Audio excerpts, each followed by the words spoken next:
Welcome to Vyapt Wellness, a series of podcasts under our campaign Because You Matter. In this lovely evening, we have with us Dr. Krishna Bhatt, who is an expert in the study of intermittent silence, meditation, and Gita, and has created Relax, an application that serves as a portable guru for finding peace and happiness. Welcome, Dr. Krishna. Thank you, Pankajji. Dr. Krishna, can you talk about importance and ways to be vocal on mental health and creating awareness around it? That question is so important, Pankaj. I think there are 2 points. One is the importance, and then how to make it awareness around it. So importance, it is an important topic, and it's being recognized more and more now. And I will just from medical point of view, we always believe in data. So JAMA published a study recently which outlines this thing in a big way. They did a research and they found that the incidence of anxiety and depression has almost doubled because of this COVID condition. And we don't know if it will slow down because it has changed the way we live and the way we think. We have become more in isolation because of safety concern. And that causes its own problems, especially for a younger age group who can't go and mix with their students or colleagues. Although it is opening up, but every day there is a wave, another wave, Delta wave, Omicron wave coming out. And that JAMA article is really highlights that.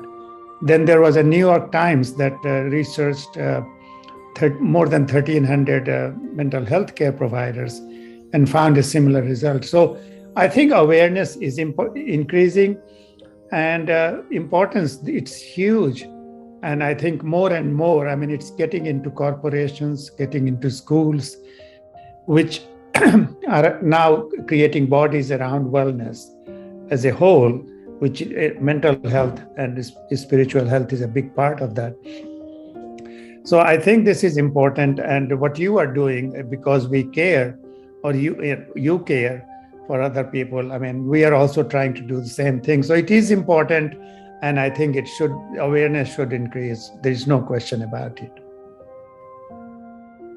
Thank you so much for sharing insights, Dr. Krishna. The listeners would definitely want to, hear from you. Can you talk around finding peace within, self-care, including meditation? Because you yourself has been a great practitioner of meditation, having experience both in terms of medical profession as well as into the wellness part of it. So can you share your thoughts around it? Yes, I think that's a subject that's very dear to me. And one thing I realized that silence plays a big part when you talk about inside or inner universe. And that silence is the language there. It's not, the minding part of the mind, because mind in our concept of Relax app is a minding part, which is hugely important. That's how we have got all the discoveries. That's how we can go think about future. That's how we can think about the past. So the minding part, revolves around future, past, our progress and everything. Then there is a mindfulness part, which can only be present in the present. You cannot be mindful about future, and you cannot be mindful about past. So mindfulness, and that's why many people say, just be in the present, because mindfulness can only work in the present. And you can be mindful for all the sensations you have, all the surroundings you have. There is no limit of how mindfulness can increase around you. And I always say that it's more like a camera or camcorder. You take it and switch it on, and then you record everything. So you are kind of recording all the feelings, all the sensations, all the movements that you are making. And that's mindfulness. Of course, there are many guided meditations around it, but silence is something that we have picked up in our app and in our concept, that if you can spend 5 to 10 minutes with yourself every day in silence, and you can have a background music if you want, you can have nature music if you want, because silent listening is a huge thing. And I didn't realize for a long time, one of the biggest proponent of silence was Guru Nanak. And it's amazing how he has these pauris, in Japji. And pauri 8 and 9 talks about, this silence. Suniye dharti dhawal akash. I love that line. That if you start doing this silent listening, you can listen even to dharti is talking to you. The akash is talking to you. And it sounds like, what is he talking? I mean, is it even possible? And then he also talks about, just because of that suniye, dhyan is sahaj. The meditation becomes just becomes So the way, so suniye sahaj dhyan, something like that, dhyane. Suniye lagat sahaj dhyanu. And the point is that dhyan happens to you. Meditation happens to you. It's more like sleep. You can create a bed, you can rajai or sakte hai, or get a comforter, you can switch off the light, but sleep happens. You cannot force sleep on you. The same way in meditation, you can do breathing meditation, you can do chanting meditation, whatever you do, there is a period of silence. That's when meditation happens to you. So the process itself is not meditation. The process leads to meditation. Am I making sense? Yeah, 100% in fact. And the other point, I think we were talking before this meeting the other day, that many of us practice this thing. So we say that we don't do dhyan, but you will find, like I used to, I will find a hill, I will climb the hill. I mean, there is no reason for that. If you ask me, why did you go there? I have no reason. I just, it was there, I was there, and I love to go. And, if I have to cross some water on the way, if I have to, take a trip, long walk on the way, that's fine. But, it made me feel good. Or bahut din pehle, I mean, it's like, yeah, at least bahut din pehle, but, when I was growing up, it was a common thing. People will, at the end of their life, Badrinath ja rahe hain. And that's, it's like 6-month Paidal Yatra. On the way, there are, little huts and all that. I come to America, I find the same passion. People have this Appalachian Trail that is, like few thousand miles. And some of my colleagues, doctors, they will take 3-month break and just walk from hut to hut, and they, they said, I'm doing the trail. And it's no different than going Badrinath Trail, or some of the other Himalayas Trail. And for what? So people did that, and they didn't know they were meditating. But, you go in a group, which is like a satsang group, and then you sit down somewhere and chai piyo and something. It may not be proper meditation, but the whole thing is a meditation, 3-month or 6-month retreat. We are providing a structure through our app that can help you get there, little easier, little faster, but it is a long journey. Rightly said, Dr. Krishna. जितना time हम अपने साथ spend करते हैं, उतना time शायद हम meditation करते हैं. And the notion which we had earlier, in fact I had earlier, was, if I am going somewhere without any reason, probably I'm wasting time. But you have made me, pretty clear that if you're spending time with yourself, maybe by walking or doing anything, it's not about wasting time. This is also a kind of meditation, or it might lead to meditation. So that's one thing I myself have learned. I'm sure our listeners must be getting some wisdom from you, and will probably do it in their lives as well.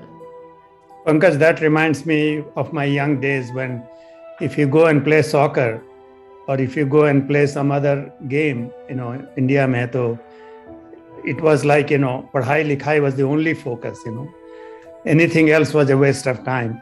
But now we know that, total personality development, you need to have it's like everything wrapped around it. True, true. Dr. Krishna, something which I really resonate with what you said, and to be very precise, the thadi chikka is the kind of thing which we used to play in our villages, and our parents and our grandparents used to be very they used to oppose it like anything. Uh, Happiness is a journey, and at that point of time, I still remember, I used to be very happy, and I'm sure the same would be your case as well.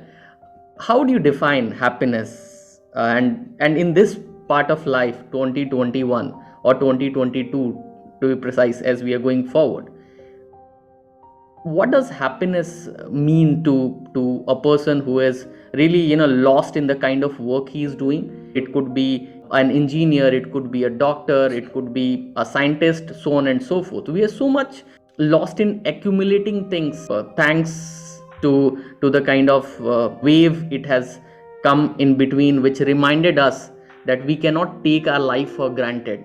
Happiness is no more something you want to get, it's something you have to be with.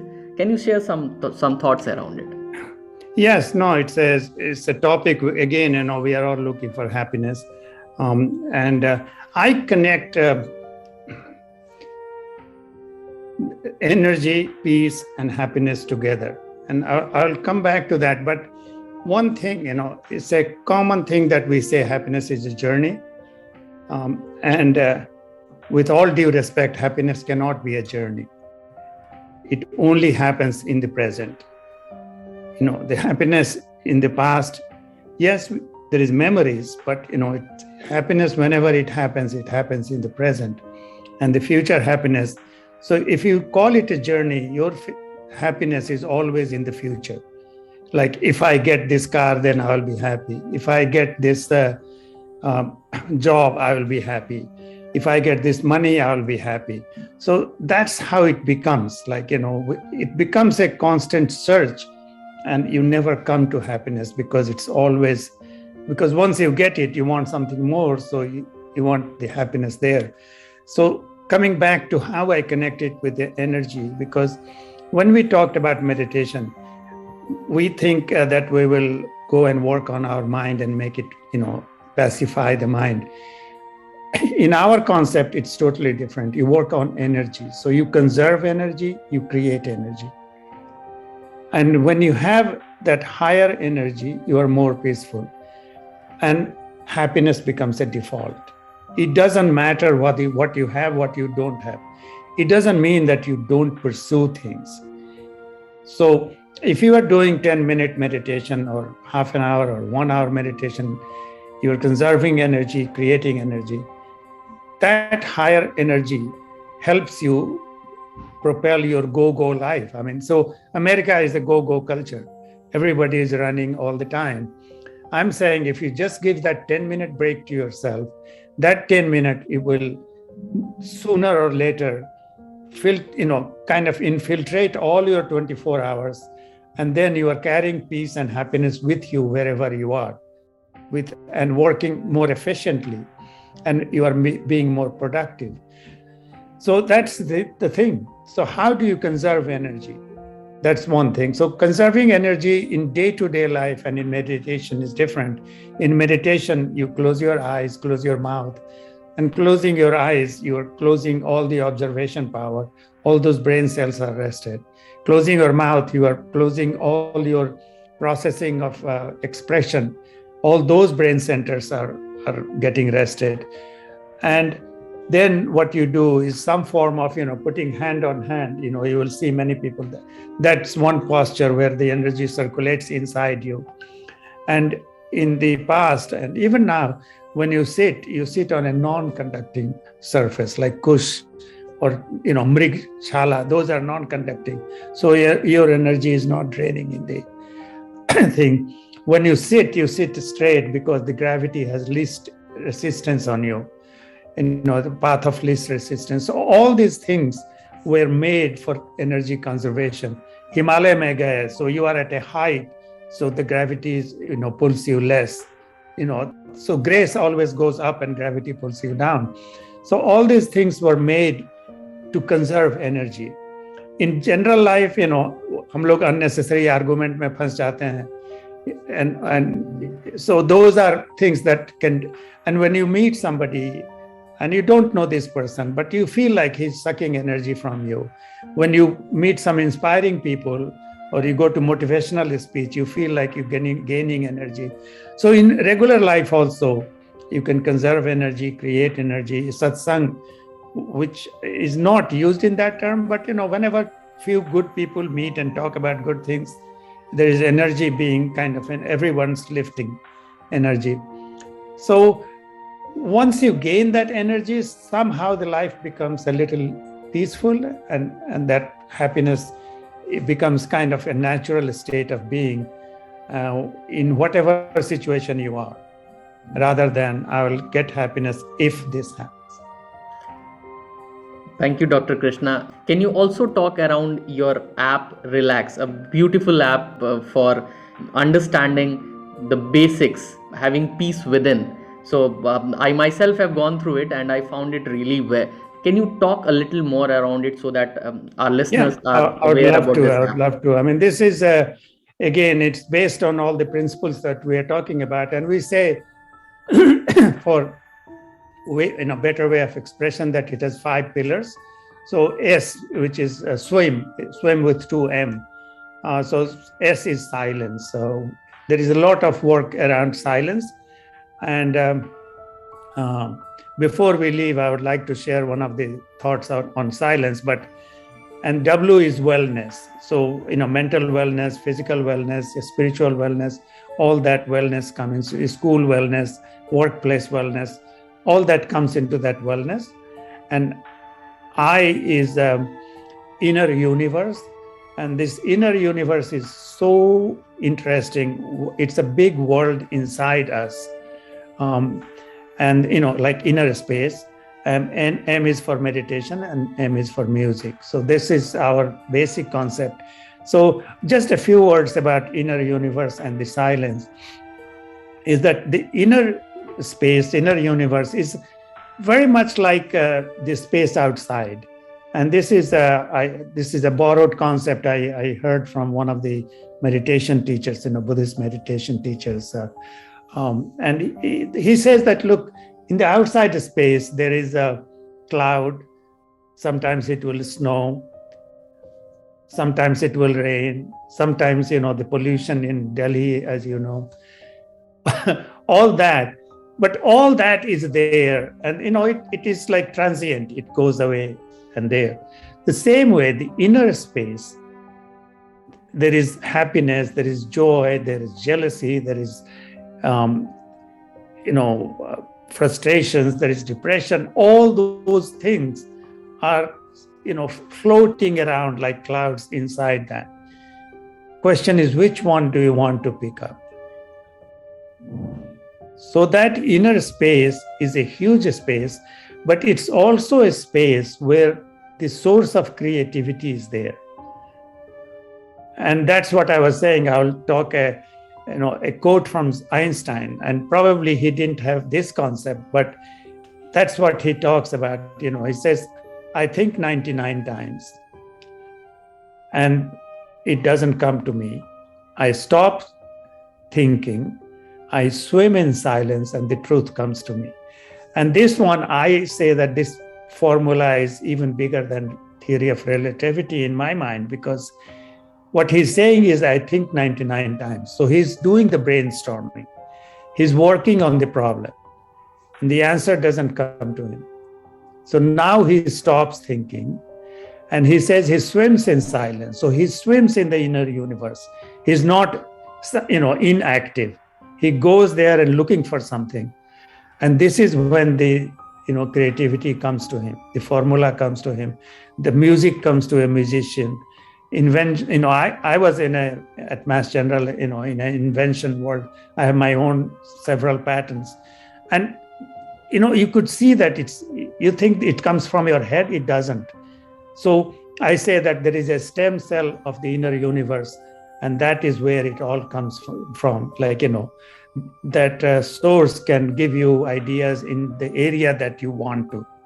And that's why it's important to think 99 times. Because once you start thinking 99 times, then it knows what to send to you.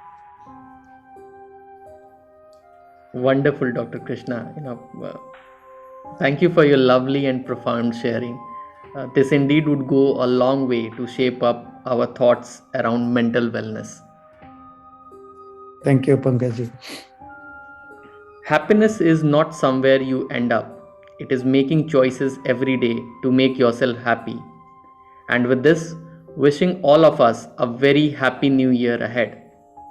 Stay tuned with me as we bring you a series of interactions under our grand initiative. I'm Pankaj Pandey and I'm here to talk, share, and care. Because you matter.